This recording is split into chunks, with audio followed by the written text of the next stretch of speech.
오래된 기억 꺼내기 앤드 온 오프. 부재 중. 분주히 나갈 준비하느라 정신이 없던 12월의 마지막 날 약속 시간에 맞춰 준비를 마쳤는데 수많은 부재 중 전화가 찍혀있는 폰이 보였다. 발신자는 동생이었다. 대수롭지 않게 전화를 걸었다. 언니 할머니 배가 아프다고 해서 병원에 왔는데 큰 병원에 가보래. 그래서 삼성병원 응급실로 간다. 맹장인 것 같은데 가봐야 알 것 같다. 전화를 끊고 급하게 약속을 취소한 나는 짜증이 났다. 아니, 나까지 가야 하나? 10살의 나를 무려 11년 동안 엄마처럼 키워준 할머니가 아프다는데 철부지 대학생이었던 나는 친구들과의 약속을 취소해야 한다는 게 그저 화가 났다. 도착한 응급실에는 어린 동생들과 아빠 그리고 막내 고모가 와 있었다. 나를 친딸처럼 돌봐줬던 고모와 나는 친구같이 편하고 막역한 사이였기에 만나자마자 수다를 떨었다. 그냥 맹장이라고 생각해서 수술하면 낫는 줄 알았다. 나와 고모가 할머니를 모시고 CT를 찍으러 갔다. 생애 처음 조영제를 맞은 할머니는 누운 채로 소변을 보셨다. 그때까지만 해도 나는 바지가 다 젖어버린 할머니가 창피했다. 응급실로 돌아와 커튼을 치고 고모와 나는 할머니 옷을 갈아입혔다. 이상했다. 늘 펑퍼짐한 고쟁이 바지를 입고 있어서 몰랐던 걸까? 아니면 진작에 아프기 시작했던 걸까? 할머니 다리가 앙상하게 말라 있었다. 조용한 고통. 조금 후 CT 결과가 나왔다. 결과를 듣고 온 아빠가 조용히 나를 불렀다. 같이 가서 의사 설명을 다시 들어보자. 아빠의 무거운 발걸음을 뒤따라가던 나에게 조금씩 두려움이 자라났다. 장기사, 수술 가능성, 완치 확률 등등. 내가 지금 뭘 듣고 있는 건지 집중이 되지 않았다. 마지막 한마디가 가슴에 쿵 내려앉았다. 연세가 있으셔서 수술 도중에 돌아가실 가능성이 큽니다. 돌아가실 가능성. 돌아가신다고? 죽는다고? 모니터에 띄어진 할머니의 CT에는 할머니의 고통이 고스란히 담겨 있었다. 이 정도면 통증이 오래되었을 텐데 하는 교수님의 말씀에 그제야 새록새록 떠오르는 기억들. 배가 아픈데 체했나 보다 하시면서 할머니에게 만병통치약이던 매실액기스를 마시던 모습, 평소 먹는 식사량보다 현저히 줄어가던 요즘. 어쩌면 할머니는 계속 혼자 고군분투했는지도 모른다. 마지막 손. 응급실에 도착한 지 반나절도 안 된 할머니는 중환자실로 옮겨졌다. 지독하게 버텨온 고통들이 참지 못할 정도가 되었으니 엉망진창이 되어버린 건 어쩌면 당연한 걸지도 모른다. 나는 실감이 나질 않았다. 어른들은 상해 끝에 할머니의 수술을 포기했다. 아무것도 모른 채 수술대 위에서 떠나보낼 수는 없었다. 본가가 있는 동네 병원에서 임종을 지키자고 결정한 가족들은 저마다의 얼굴에 그늘을 만들었다.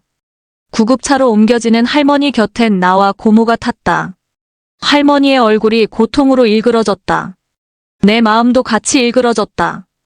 구급차 안에서의 기억이 드문드문 조각났다. 하지만 아직도 내게 선명히 남아있는 건 섬뜩하리만큼 차가웠던 할머니 손을 꼭 잡고 있었던 나였다. 종교가 없던 나는 그 순간 내가 찾을 수 있는 모든 신을 찾았다. 제발 꿈이기를. 제발 꿈이기를. 꿈이라면 이 꿈에서 빨리 깨어나기를. 긴 여행. 고통에 몸부림치던 할머니에게는 주기적으로 진통제가 주사되었다. 때문인지 할머니는 평소와 다름없이 잠에 든 것 같아 보였다. 1인실로 배정된 할머니 곁으로 가까운 지역에 사는 가족들이 하나둘 도착했다. 신기하게도 할머니는 가족들의 목소리에 정신을 차리곤 했다. 할머니의 첫 딸 큰고모가 도착해서 엄마를 불렀을 때 할머니는 거짓말처럼 잠에서 깨 뭐하러 왔노? 괜찮다 괜찮다 하셨다. 그동안 못했던 말들을 눈물과 함께 쏟아내는 가족들을 보며 조금씩 나는 되려 괴리감을 느끼기도 했다. 아직 할머니의 숨소리가 병실에 가득한데 왜 당장 죽을 것처럼 우는 걸까? 마지막 인사처럼 엄마를 부르며 우는 고모들이 미워졌다. 할머니의 숨소리가 거칠어지기 시작했다. 몇 시간 후면 새해가 밝아오는데 새로운 한 해의 시작이 될 텐데 나는 이대로 할머니를 보낼 수 없었다. 가족들이 마지막 인사를 권유했다. 나는 입을 꾹 다문 채 눈물만 흘렸다. 할머니의 임종이 가까워졌다. 나는 할머니를 보낼 수 없었다. 가지마. 할매. 가지마. 싫다, 안 된다. 할매, 내놔두고 가지마. 할매, 가지마. 제발 가지마. 미친 사람처럼 가지 말라고 소리쳤다. 나보다 6살이나 어린 막내 동생이 더 의젓하게 나를 달랬다. 누나, 할매 보내드리자. 할매 힘들다. 그제서야 나는 가지 말란 말을 묻은 채 사랑한다고 외쳤다. 할매 고마워. 할매 사랑해. 할매 사랑해. 가족들의 곡소리가 병실 가득 울리고 그렇게 할머니는 긴 여행을 떠났다. 오래된 기억 꺼내기. 시간의 경계. 할머니의 침상이 정리되는 동안 한 해가 갔다. 12월의 마지막이었던 날이 어제가 되고 1월 1일이 되었다. 이 모든 게 꿈 같았다. 아침에 받았던 할머니가 아프다는 전화, 그리고 응급실, 중환자실과 다시 임종까지. 하루 만에 다 일어났다는 게 믿기지 않았다. 매일 자식 걱정에 손주 걱정까지 하던 할머니는 남겨질 우리가 걱정돼서였을까 서둘러 발걸음을 재촉하셨나 보다. 장례식이 시작되고 나는 까만 상복 차림으로 시들어갔다. 하얀 국화꽃들을 보면 유난히 꽃을 좋아하시던 할머니 생각이 났고 할머니와 너무 닮아있는 고모들 얼굴을 바라볼 때면 자꾸만 귓가에 할머니 목소리가 들리는 듯했다. 편히 잠들지 못한 채 앉아서 졸 때면 꿈속에 어렴풋이 할머니가 보였고 더 이상 흘릴 눈물이 없겠다 싶다가도 볼을 타고 뜨거운 눈물이 흐르곤 했다. 하루도 안 되어 그리움에 찌들어 있는 내가 할머니를 보낼 수 있을까? 마지막 인사. 아빠가 나에게 염습을 보겠냐고 물었다. 나는 보겠다고 했다. 등골이 서늘할 만큼 차가운 그곳에 잠든 듯이 누워있는 할머니. 평소답지 않게 화장을 한 얼굴이 한편으로는 낯설게도 느껴졌다. 무서웠다. 그저 눈물의 이별일 거라고만 예상했지만 내 생각과는 조금 다른 모습이었다. 어른들이 저마다 인사를 건네는 동안 나는 물끄러미 바라보기만 했다. 꼭 감은 두 눈으로 할머니는 나를 바라보고 있는 듯했다. 앙다문 입으로 내게 무언가 말해주는 듯했다. 그렇게 나는 정말로 할머니와 이별했다. 장례가 끝나고 발인 날 10살 때부터 할머니와 함께했던 동네를 모두와 걸었다. 주마등처럼 스쳐가는 지난날의 모든 기억들이 눈물로 젖어갔다. 옆집 할머니, 앞집 할머니, 온 동네 할머니들이. 할머니 마지막 길에 배웅을 나왔다. 그래, 늘 이웃과 함께했던 정 많던 나의 할머니를. 많은 사람이 명복을 빌어주는구나. 떠나고 난 자리. 할머니의 관이 땅속에 묻혔다. 이젠 영영 보내야 한다. 눈물이 바다가 되어 마음의 파도가 요동친다. 고모들과 할머니의 짐을 정리하러 집으로 갔다. 할머니와 함께 산 시간이 11년인데 정리는 왜 이렇게 후다닥 빠르게 해야 하는 걸까? 할머니의 물건이 하나둘 버려졌다. 아직 방 안에 할머니의 냄새가 가득한데 칼같이 물건을 정리하는 고모들이 원망스러워졌다. 자꾸만 무너지는 마음에 정신을 차리려 욕실로 향했다. 물을 틀어놓고 나도 모르게 가만히 멍 때리고 있기를 수십 분. 차오르는 물에 무언가 둥둥 떠다녔다. 돈이었다. 돈벼락을 맞은 듯 물 위에 지폐들이 떠다녔다. 세탁기 아래에서 끝없이 나오고 있었다. 고모들과 아빠를 불러 같이 확인하니 꽁꽁 싸맨 까만 봉지가 찢어진 채 지폐가 가득했다. 이거를 만다고 모았노. 이거를 만다고. 다 쓰고 가지. 이 돈 다 쓰고 아프지나 말지. 고모들의 통곡 소리가 가슴을 후볐다. 할머니와 나. 할머니는 참 악착스럽게도 살았다. 농사일로 바쁜 큰아빠네 아들 둘을 키워냈다.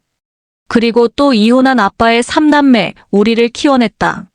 늘 할아버지와 떨어져서 손주를 키우며 일생을 보내다가 죽고 나서야 할아버지 곁에 영원히 잠들 수 있었다. 할머니의 흔적들이 모두 정리된 집에는 적막함이 맴돌았다. 할머니가 늘 차고 다니던 염주 하나만 내게 남았다. 가만히 손에 쥐고 할머니와의 기억 하나를 떠올려 본다. TV를 보며 참 좋은 시상 세상이다. 이런 시상에 죽는 놈만 불쌍치. 산 놈은 어떻게든 산다. 했던 할머니 말이 머릿속을 스쳤다. 할머니 말처럼 산 나는 살겠지.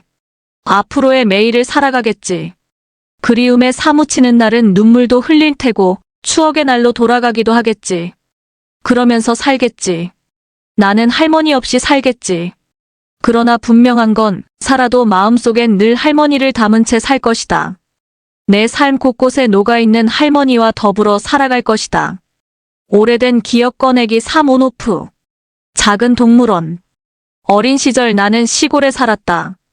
아빠가 이혼한 직후 할머니와 우리 삼남매가 함께 살던 집은 넓은 마당이 딸린 오래된 주택이었다. 옛날 재래식 화장실이 있는 낡은 집이었지만 그곳은 나에게 작은 세상이었다. 집이 창피할 법도 한 나이였지만 오히려 나는 친구들을 집에 초대하는 게 좋았다. 친구들도 우리 집을 좋아했다. 그 이유는 할머니가 키우던 여러 동물들 때문이었던 것 같다. 조금씩 늘어가던 식구들이 마당 가득해졌다. 오리와 닭, 토끼, 그리고 강아지들까지. 그 소란한 동물들의 울음소리가 온 집안에 퍼졌다. 친구들과 나에게 우리 집은 작고 특별한 동물원이자 놀이터였다. 어느 날 닭장에 구멍이 나 닭 한 마리가 탈출했다. 할머니와 동생들과 함께 닭을 잡으러 마당을 뛰어다녔다. 겁도 없이 날개를 퍼덕이며 날아오른 닭이 내 팔에 생채기를 냈다. 그날 이후로 나는 지금까지도 조류를 보면 괜히 두근거리고 마음이 불안하다. 햄스터. 그래도 나는 동물들을 좋아했다. 날개 달린 조류들은 피했지만 털이 보송보송한 작은 동물들은 사랑했다. 햄스터를 키우는 친구들이 옹기종기 모여 저마다 자랑을 할 때 나도 햄스터를 키워보고 싶어졌다. 하지만 할머니께 들키면 혼쭐이 날 것 같았다. 동생들과 작당에서 커다란 리빙박스에 톱밥을 잔뜩 깔고 햄스터 2마리를 몰래 들였다. 그리고 담요로 꽁꽁 싸서 책상 밑에 숨겼다. 완벽하게 숨겼다고 생각했지만 어린 손은 어설펐다. 탈출한 햄스터들은 찍찍 소리를 내며 집안을 돌아다녔고 나는 할머니의 불호령이 떨어질까 가슴을 졸였다. 겨우겨우 햄스터를 붙잡았는데 경로당에 다녀오시던 할머니에게 딱 걸렸다. 그게 뭐고? 햄스터예요. 햄스터가 뭐고? 햄스터. 쥐요 쥐. 아이고 쥐새끼? 쥐새끼를 키울라고? 할머니의 표정이 살짝 어두워졌고 나는 재빨리 햄스터를 리빙박스에 넣었다. 그때 신나게 쳇바퀴를 돌리는 녀석들을 보시곤 할머니의 웃음이 빵 터졌다. 먹고 와저라노.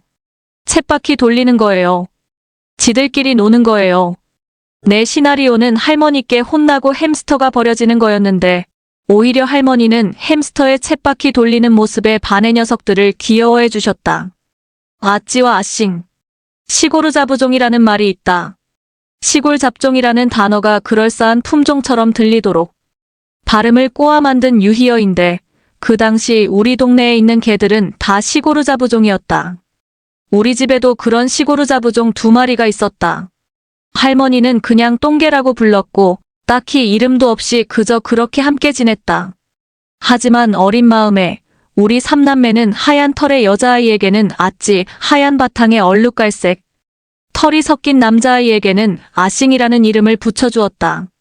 녀석들은 집을 지킬 줄은 몰랐다.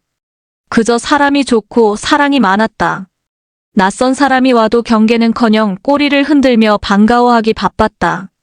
앞서 말했듯이 우리 집은 마당에 재래식 화장실이 있는 구조였다. 화장실에 가려면 반드시 개집 옆을 지나가야 했는데 특히 밤에는 무서워서 동생 손을 꼭 잡고 가곤 했다. 어느 날 밤 동생과 함께 화장실에 다녀오는 길이었다. 그 순간 지붕 위에서 들쥐 한 마리가 내 머리 위로 툭 하고 떨어졌다. 나는 울고불고 소리를 지르며 난리가 났고 아찌와 아싱은 그때만큼은 낯선 일을 마주한 듯 매섭게 지저댔다. 놀란 건 나뿐만이 아니었던 모양이다.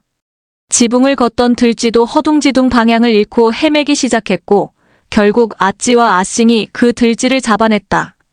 늘 순하디순한 녀석들이라고만 생각했는데 그 순간만큼은 매서운 늑대처럼 느껴졌다. 그날 이후로 나는 아찌와 아싱이 나를 지켜주는 존재처럼 느껴지기 시작했다. 지켜준다는 것. 누가 누군가를 지켜준다는 것. 지금 생각해보면 그건 책임진다는 것과 같다. 가정을 이루고 아이를 낳는다는 것. 그에 있어서 내가 가장 중요하게 생각하는 건 끝까지 책임지는 것이다. 하다못해 키우는 개도 주인을 지키려 하는데 낳고 키운 엄마가 자식을 버린다는 건 말이 안 되지 않나. 엄마에 대한 원망은 조금씩 자라났다. 한부모 가정은 한쪽 날개를 잃은 새와 같다. 날개를 잃으니 방향을 잃기 쉽다. 어디를 향해 날고 있는지, 내가 나는 길이 맞는지 끝없는 의문이 들기도 했다. 내 어린 시절이 그랬다. 항상 이게 맞나 싶은 마음이 가득한 나의 유년기. 매일 하루하루를 남 눈치 보기 바빴던 그때의 나. 어쩌면 사랑받고 싶은 마음 때문이었을지도 모른다. 평범하지 못한 것은 결국 결핍을 만들어내곤 한다. 내가 가진 결핍들이 무수히 많은 단점들을 만들어냈다. 원망 어린 마음의 씨앗이 자라 증오에 이르렀을 때 나는 비혼주의를 결심했다. 누군가를 책임질 용기를 잃어버린 채로